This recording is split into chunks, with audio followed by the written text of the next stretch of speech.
কি হয়েছে? আমি পুলিশ অফিসার, দুজন পুলিশ অফিসারকে নিয়ে এসেছি। তো ওদের গুলি লেগেছে। তো ওদের গাড়ি পাঞ্জিপাড়া যে চৌহান সুইটের সামনে ছিল, অপোজিট সাইডে দাঁড়িয়ে ছিল। তো আমরা যাচ্ছিলাম, হট করে রাস্তার লোকজন আমাদেরকে আটকে দুজন পুলিশ অফিসারকে গাড়িতে তুলে দেয়। পরে পুলিশ অফিসার যেগুলো গাড়িতে আর কি বললো, ওদের গুলি লেগেছে। একটা পুলিশ অফিসারকে দুটো লেগেছে, একজনকে একটা। ঠিক আছে। তো ওনারা নাকি ওর বাথরুমের নাম করে নেমেছিল। নামতে গিয়ে ওদের কাছে পিস্তল ছিল না ছিনিয়ে নিয়ে, সেটা বলতে পারবো না আমি। তো ব্যাপারটা হচ্ছে, ও তখন ওদেরকে গুলিবিদ্ধ হয়ে দুজন দাঁড়িয়েছিল, রাস্তার লোকজন জমা হয়েছিল। তারপরে আমার গাড়ি দেখে আটকালো, তারপরে গাড়ি থেকে তুলে দিল, তারপরে নিয়ে এসে এখানে পৌঁছে দিলাম। আসামিটা গুলি করেছে নাকি? হ্যাঁ, আসামি গুলি করেছে।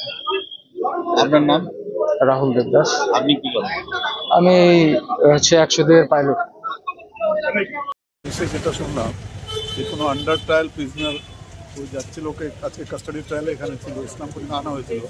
এখান থেকে যখন ওকে নিয়ে যাচ্ছে তখন মাঝ রাস্তায় ও পুলিশকে ফায়ারিং করে পালিয়ে গেছে। ইনজোর্ড হয়েছে, দুজন ইনজোর্ডকে এখন ইসলামপুর হসপিটাল থেকে রেফার করা হলো নর্মাল মেডিকেল। কতজন আসামি ছিল গাড়িতে জানা গেছে? না, জানা যায়নি। এবার রিভলভারটা কোথা থেকে পেলো সেটা জানা গেছে? সেটাও জানা যায়। কে গুলিটা কে চালালো তাহলে? যে পালাইছে সেই চালাতো। আসামি চালাতো। ওর কাছে রিভলভারটা কোথা থেকে আসলো? নিশ্চয়ই রিভলভারটা কোথা থেকে আসছে, ওখানে গাড়ির মধ্যে কোনো না কোনো কারণে কোথা থেকে আসছে হয়তো। তো ওকে কি আমি যেটা দেখলাম যে দুজন ইনজুরি হয়েছে, দুজনই আছে পুলিশ কনস্টেবল, দুজন পুলিশ কর্মী, দুজন, একজন দেবেন বৈশ্য আর নীলকান্ত সরকার, দুজন ইনজুর্ড হয়েছে, দুজনকে মেডিকেলে পাঠানো হয়েছে। স্যার, একজন এএসআই ছিল, একজন কনস্টেবল, এবং এটা হচ্ছে একদম ইসলামপুর গোয়ালপুরের সংযোগস্থল ইকরতলা এলাকাতে হয়েছে।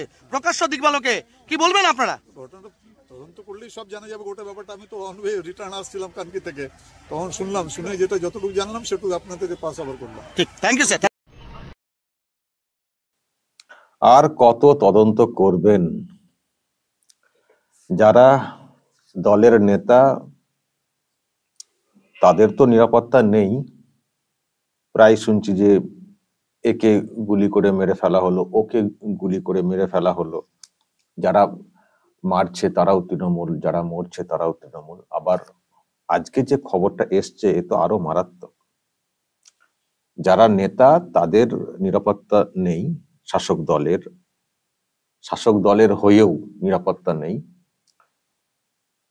আর আজকে যেটা এসছে যে নেতা কি, খোদ পুলিশেরই তো নিরাপত্তা নেই, পুলিশকে গুলি মেরে চলে গেছে। খোদ পুলিশ, যারা সাধারণ মানুষকে নিরাপত্তা দিয়ে থাকেন বা ওই নেতা নেত্রী শাসক দলের বিশেষ করে, তাদেরকে যারা নিরাপত্তা দিয়ে থাকেন তাদেরই নিরাপত্তা নেই, তাদেরকেই গুলি করে দুষ্কৃতীরা পালিয়ে গেছে।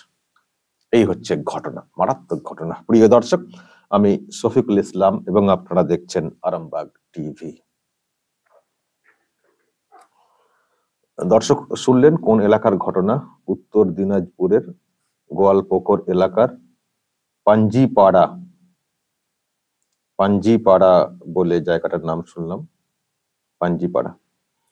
পুলিশের দুজন যারা গুলিবিদ্ধ হয়েছেন, একজনের দুটো গুলি লেগেছে, আর একজনের একটা।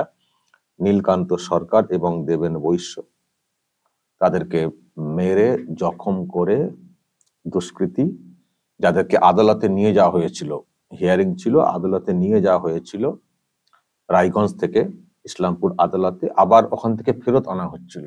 তো দুটো ভার্সান এসছে। দুটো ভার্সান বলতে এটাতেই যা শুনলাম, এই ব্যক্তির বক্তব্য যে মাইনাস করার নাম করে নেমেছিল দুষ্কৃতীরা। তো যখন নেমেছিল, মানে গাড়ি দাঁড় করানো হয়েছিল, সেই সময় গুলি করে বেরিয়ে চলে গেছে। এখন কি থেকে গুলি করা হয়েছে সেটা একটা বিরাট প্রশ্নের। তাহলে কি অস্ত্র কি ওদের সঙ্গে ছিল? যদি অস্ত্র থাকে ওদের সঙ্গে, সে তো আরো মারাত্মক। কারণ আমি তো জেলে ছিলাম, আমাকে তো জেলবন্দি করা হয়েছিল, বা আমাকেও তো এরকম আদালতে জেল থেকে বারবার নিয়ে আসা হতো। আমার ক্ষেত্রেও প্রচুর যন্ত্রণা। দর্শক, আমরা অবশ্যই সাহস কখনোই দেখাইনি, কেন দেখাবো? আমরা তো আইনের প্রতি ভরসা রেখেছিলাম। কিন্তু অভিজ্ঞতা হয়েছে, যখন গাড়িতে তোলা হয় জেল থেকে বা থানা থেকে আদালতে নিয়ে যাওয়ার ক্ষেত্রে, আদালতে নিয়ে যাওয়া দুরকম ভাবে হয়। থানার আন্ডারে থাকলে মানে পুলিশ কাস্টোডিতে থাকলে থানা থেকে নিয়ে যায় জেলে হিয়ারিং এর ডেট পড়লে, আবার জেলে থেকেও হিয়ারিং এ আসতে হয় কোর্টে, তো তখন পুলিশই নিয়ে আসার ব্যবস্থা করে। তো সেক্ষেত্রে বেশ কিছু প্রোটোকল থাকে, বেশ কিছু প্রোটোকল। যেমন কাউকে বন্দি করলে সে থানাতে হোক আর জেলেতে হোক, মানে কোমরে যে বেল্ট থাকে না প্যান্টের সঙ্গে, সেটা পর্যন্ত থাকে না, রাখা হয় না, খুলে দিতে হয়। হাতে ঘড়ি রাখা যায় না, মানে কোনো মেটাল রাখা যায় না। থানাতে কাস্টোডিতে থাকলেও এবং জেলে থাকলেও কোনো মেটাল শরীরের সঙ্গে রাখা যায় না, কোনো ধারালো জিনিসপত্র রাখা যায় না। এবং যখন পুলিশ নিয়ে যায় কোন আসামিকে আদালতে হিয়ারিং এর জন্য, আদালতেরও একটা আছে আর কি, যেখানে রাখা হয়, গিয়েই তো সঙ্গে সঙ্গে আদালতে তো তুলে দেওয়া হয় না, একটা জায়গায় রাখার ব্যবস্থা করা আছে। ওখানেও ওই যে মানে একটা ছোট ঘর থাকে, সেখানে রাখা হয় হেফাজতে। সেখানে যখন এন্ট্রি করা হয় তখনও চেক করা হয় যে এর সঙ্গে কি ঢুকছে। ওখানে রাখা হবে, অনেক দিক দিয়ে ভেবে এসব চেক টেক করা হয়। তো সেখানে অস্ত্র কি করে ওদের হাতে আসবে? গাড়িতে উঠলে অস্ত্র পাবে কোত্থেকে? ওখানে আনা হয়েছে মানে থানা থেকে নিয়ে যাওয়া হয়েছে, বা রায়গঞ্জ থেকে নিয়ে যাওয়া হয়েছে বলা হয়েছে। তো আমি আবার বলছি, নিয়ে যাওয়ার ক্ষেত্রে দুটো রাস্তা, একটা থানা থেকে ডিরেক্টলি নিয়ে যাওয়া, আর একটা হচ্ছে আদালত থেকে। তো সেক্ষেত্রে আগ্নেয় অস্ত্র আসবে কোত্থেকে? একটা মেটাল থাকে না যাদেরকে ধরে রাখা হয়। তাহলে কি মাঝপথে, এখন দেখুন এর বক্তব্য কটা ক্লিয়ার না, মানে এটা মানে অনেকগুলো সম্ভাবনা থেকে যায় যে এটা সত্যি খুব প্রশ্নের, যে ওদের কাছে অস্ত্র থাকলো কি করে? অস্ত্র তো চেক করা হবে না, থাকার কথা না। তাহলে কি পরে অস্ত্রটা হাতে এসছে? পরে যদি, আমি আবার বলছি, যদি অস্ত্র সমেত থানা থেকে জেল থেকে বের করা হয়, তাহলে বলবো বিরাট সিকিউরিটি ল্যাপস, তার মানে কোনো চেকই করা হয় না, খুব মারাত্মক বিষয়।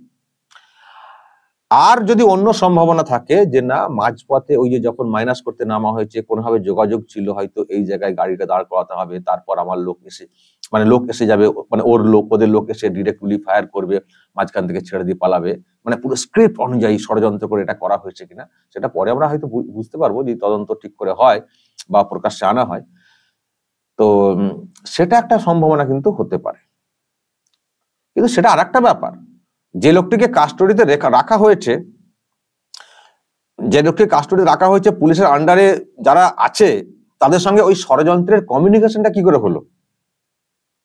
এই যে কোন জায়গায় দাঁড়াবো মাইনাস করার নাম করে, টয়লেট যাওয়ার নাম করে, সেটা তো একটা স্ক্রিপ্টেড, যে এই জায়গায় দাঁড়াতে হবে, এরকম জায়গা আছে, এখান থেকে আমরা বেরিয়ে আসবো, একটু আড়াল থেকে এসে গুলি চালাবো, তারপর বেরিয়ে যাবো, এটা তো মানে প্লট তো একটা সাজাতে হবে।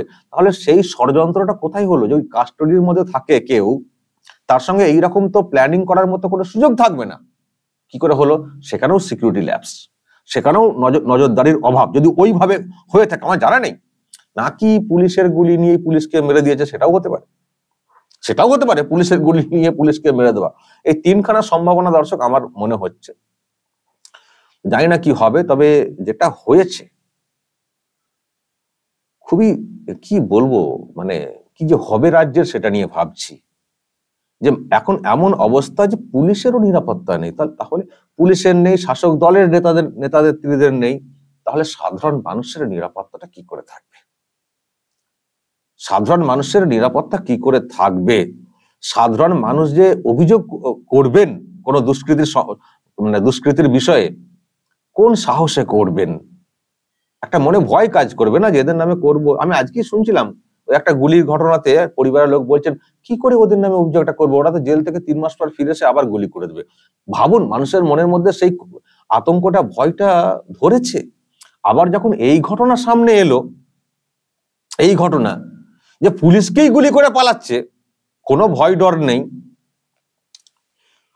তাহলে কি করে মানুষ বলুন তো অভিযোগ করবেন? কোনো দুষ্কৃতী, কোনো অপরাধীকে মাথায় রেখে কি করে তারা অভিযোগ করবেন? বিরাট আতঙ্কের পরিবেশ হয়ে গেল দর্শক, মারাত্মক অবস্থা রাজ্যের।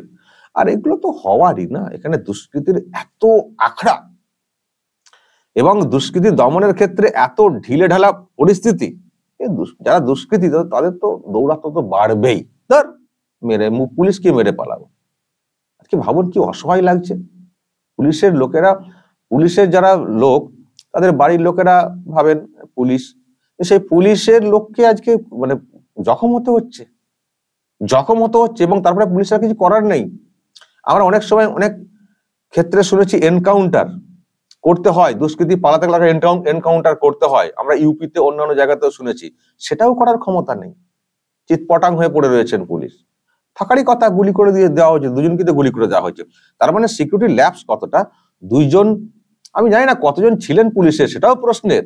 যে দুই দুষ্কৃতীকে নিয়ে যাওয়া হয়েছিল, দুজন ছিলেন, দুই দুষ্কৃতীকে নিয়ে যাওয়া হয়েছে পুলিশ কর্মী দুজন সাথে, তার মানে এটাও তো সিকিউরিটি ল্যাপস।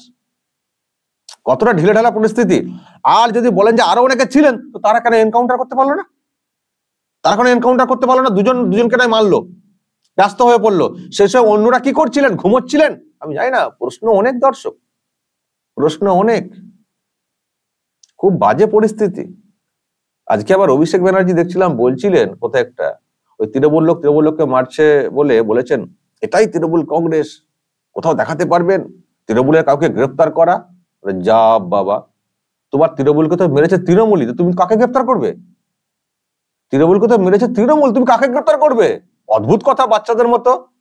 তৃণমূলকে তৃণমূল মেরেছে, তুমি কি বিজেপি গ্রেফতার করবে নাকি? তো সেটা করেছো বলে আবার গলা বাজিয়ে কথা বলছো, এরকম দেখেছেন কোথাও? এরকম তো যেমন উনি বলছেন, এরকম দেখেছেন কোথাও? মানে বিজেপিকে গ্রেফতার করছে, মানে বিজেপি সরকার বিজেপিকে গ্রেফতার করছে, এটা যেমন বলছেন, প্রশ্ন তুলছেন, তেমনি এটাও দেখা যায়নি যে বিজেপি বা অন্য দল তাদের দলে কাউকে গুলি করে দিচ্ছে, এটা তো দেখা যায়নি। আপনি যখন বলছেন তৃণমূলের লোককে সরকার গ্রেফতার করছে, এরকম দেখেছেন কোথাও? এটাও দেখা যায়নি যে দলের লোকে খুন করে দিচ্ছে। তর্ক বিতর্ক থাকতে পারে, কিন্তু খুন করে দেওয়া, গুলি করে দেওয়া, এটাও তো ভাই সহজে দেখতে পাওয়া যায়নি। তাও সেই তৃণমূলকে মেরেছে, তো সেই একজন তৃণমূলকে মানে যারা খুন করেছে তাদের কাউকে ধরেছে বলে সেটাকে নিয়ে আবার ফুটানি, যে দেখুন আমরা কত কাজ করছি, তৃণমূল লোককে গ্রেফতার। আরে ভাই, লজ্জা লাগে না বলতে যে তোমার তৃণমূল লোকেরা খুনি? বলতে লজ্জা লাগে না যে তোমার তৃণমূলের লোকেরা খুনি? আর সেটাকে গর্ব করে বলা, আমি ধরেছি গো। কাকে ধরেছেন? তা কি তৃণমূল যে খুন করে? খুনি, মার্ডারার। আবার সেটাকে গর্ব করে বলা, আমার দলের লোক, তারপর দলে খুনি মার্ডারার আছে, এটা স্বীকার করছেন পক্ষান্তরে। এই সব লোকেদের জন্য, এই প্রশাসনের জন্যই আজকে কিন্তু এরকম অবস্থা। এই নেতা, ইনি এক নেতা, ইনি আবার বলছেন দাঁত বের করে করে, কারো নিরাপত্তা নেই। আর কেউ অন্য দলের কেউ দেখবেন কিছু করবে না, করছে না তো, সব নিজেরাই নিজেদের মধ্যে মারামারি করছে, মারতে মারতে মারতে মারতে এমন হয়ে গেছে, আবার ধরা, পুলিশকে গুলি করে বেরিয়ে চলে যাও। হয়েছে। আর দিদিমণি বলেছেন পুলিশকে গুলি চালাবেন না, ব্যাস, যাও গুলি খাও। কখনো কখনো এনকাউন্টার করতে হয়, আমি জানি না যারা ছিলেন, যদি কেউ থাকেন সাথে, ওই দিদির কথা শুনে গুলি চালাননি ছেড়ে দিয়েছেন কিনা সেটাও দেখতে হবে। যে যদি অন্য কেউ, দুইয়ের বেশি যদি অন্য কেউ পুলিশ কর্মী ওখানে থেকে থাকতেন, তাহলে তাদের এনকাউন্টার করা উচিত ছিল। পালাচ্ছে গুলি করে, তুমি গুলি চালাও। দিদিমণি মানা করছেন গুলি চালাবেন না, মর্গে যাও, নিজে মর্গে যাও, ভোগে যাও। উনি বলবেন আমি আমার পুলিশ গুলি চালাই না। সব মিলিয়ে পুলিশকেও তো মানে কি বলবো, পুলিশের ধার যেটা, সেটা রাখা হয়েছে কি, একটা অংশের পুলিশকে তোলাবাজির কাজে ব্যস্ত করে রাখা হয়েছে, সেই মতো করে পোস্টিং হয়, তারাই কন্ট্রোল করেন, নেতাগিরি করেন, নামে পুলিশ, অ্যাকচুয়ালি দল দাসের মতো কাজ করেন তারা। পুলিশের যে ধার, যে অ্যাক্টিভিটি, সেটা হয় না। সেই জন্য এখানে প্রচুর অপকর্ম, দুষ্কর্ম হয়, তারপরে তারা ছাড়া পেয়ে যায়। এই হতে হতে হতে হতে এখন এমন হয়ে গেছে, পুলিশের ধারটা কমিয়ে দিয়ে পুলিশকে একেবারে মানে হাত পা পুলিশেরই কার্যত বেঁধে রাখা হয়েছে, কিছু করবে না, কিছু বলবে না। অনেক চাপে পড়লে তবে তৃণমূল কংগ্রেস ডিরেক্ট প্রকাশ্যে এসে গেলে তখন ধরে। তার আগে তো শাসকের কজনকে ধরে, যখন খুনোখুনি মার্ডার হয়ে যায়, চক্ষু লজ্জা আসে, তখন ধরে দুটো একটা। তো এই করতে করতে সাহস এত বেড়ে গেছে দুষ্কৃতী গুন্ডাদের, এবং এই ছত্রছাই থেকে আজকে পুলিশেরও কিছু করার নেই। পুলিশ অসহায়, গুলি খাচ্ছে, গুলি খেয়ে হাসপাতালে পড়ে থাকছে। যে পুলিশের নিজেদের গুলি করার কথা, পুলিশ নিজেরা গুলি খেয়ে হাসপাতালে পড়ে আছে। এই অবস্থা দর্শক খুব ভয়ঙ্কর, এবং আরো ভয়ঙ্কর দৃশ্য আগামী দিনে আসবে। শুধু দেখে যান এই শাসক যা করেছে, দেখবেন কত কি দেখবেন। দেখছেন তো প্রত্যেকটা দিন। দর্শক বলবেন যা বলার, কমেন্ট বক্সে নজর রাখবেন আরামবাগ টিভিতে।